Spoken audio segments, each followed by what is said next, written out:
Hello, and welcome back for another adventure in the cookie jar. Today we are doing the 12th and final recipe from the Candy Cane Murder. The recipe is called the Candy Cane Bar Cookies. And package. They look relatively simple.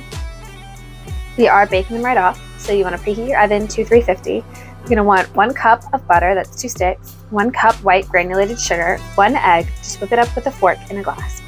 1/4 teaspoon of peppermint extract, 1/2 teaspoon of salt, 2/3 cup finely crushed miniature candy canes, measure after crushing. It took me like 50 mini candy canes to get to 2/3 of a cup. I would just use the big ones. I don't think there's a difference. 6 drops of red food coloring, 2 cups of flour, not sifted, pack it down when you measure it, 1 cup semi-sweet chocolate chips, that's a 6-ounce bag, and 2 cups semi-sweet chocolate chips, that's a 12-ounce bag. The first thing it has you do is melt the butter in a separate bowl that you're not going to use for your mixer, and let that come up to not cook your egg. So I went ahead and already did that so that it would be cool when I got to that step of the recipe. But it seems you just mix most of it together and you bake it off, and then you sprinkle the 2 cups of chocolate chips on top, and you cover it with foil and you let it melt, and you're all set. So seems pretty simple, seems pretty quick, but let's get started and we'll see what we get. This is everything we are going to be using today. Okay, so the first thing it wants you to do is to put your butter in the microwave and melt it for 30 seconds. Mine took about 40 to fully melt. Then it wants you to take the sugar and the egg and beat them to a uniform color. To this, we're adding the peppermint extract, which does not seem like a lot,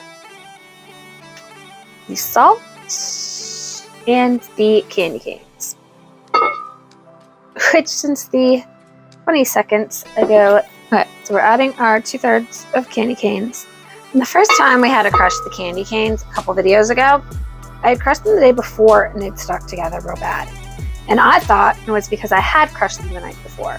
But I literally just crushed these and they are a mess. That all mixed up. And I know I just said the 1/4 teaspoon of peppermint.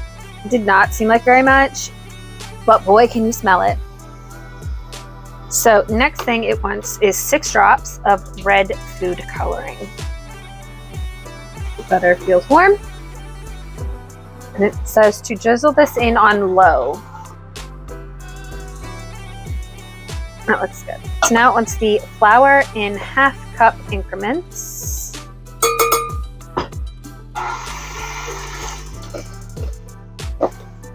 So we are stirring in the 1 cup of chocolate chips.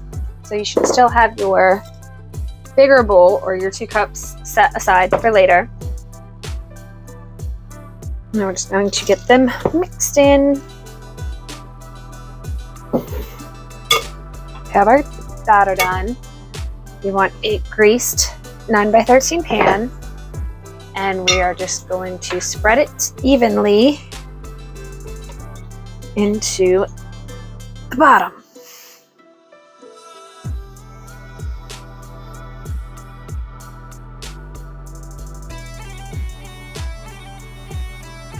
Now this is going to go into the 350 oven for 25 minutes, and we'll see what we get.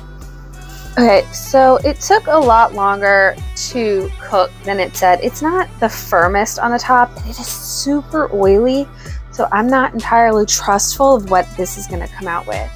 But the next stage is to sprinkle the last 2 cups of chocolate chips on top. I think it's supposed to make like a frosting. Just kind of spread them out a little bit to cover this with foil for 3 minutes, and then to let it sit. Spread it out the chocolate and let it sit until it's cool. And this part is super hot. So there, and 3 minutes. All right, so we've had 3 minutes. We're just going to unwrap it and spread it out. Now we just let them cool off completely. It'll probably take about 30 minutes, and then we'll come back, we'll cut them up, and we'll see how they taste. So these are supposed to be candy cane bar cookies, and they're kind of a mess. I was hesitant with the recipe because things didn't seem like they were coming together or coming out right. And it took like at least 10 minutes longer than it said. And that was just the edges that were getting like really brown. So I decided to take it out. And it took a really long time for it to cool. We're talking like 2 hours and it's still kind of warm. And that's after I popped it in the freezer. I did have extra candy canes that I sprinkled on half of it because I thought it would look really cute. But with all that being said, let's give this mess a try, because that's really all it is a mess. But it's chewy. It's not bad. It gives more of a toothpastey flavor to me. Overall, I am not thrilled with this. I would not make this again. There's nothing really wrong with it per se. Bottom line, it's kind of toothpastey. It's kind of a mess. It's not something I would ever make again. If somebody brought it and it was at like a party, I would try it. I'd finish the square. I would not go back for seconds. It's just kind of there. Something you try, but it's not something I would ever make again. Next week, we will be starting the carrot cake murder, and the first recipe is called Viking cookies. So if you are interested in seeing those, join us next week. You have a good one. Bye.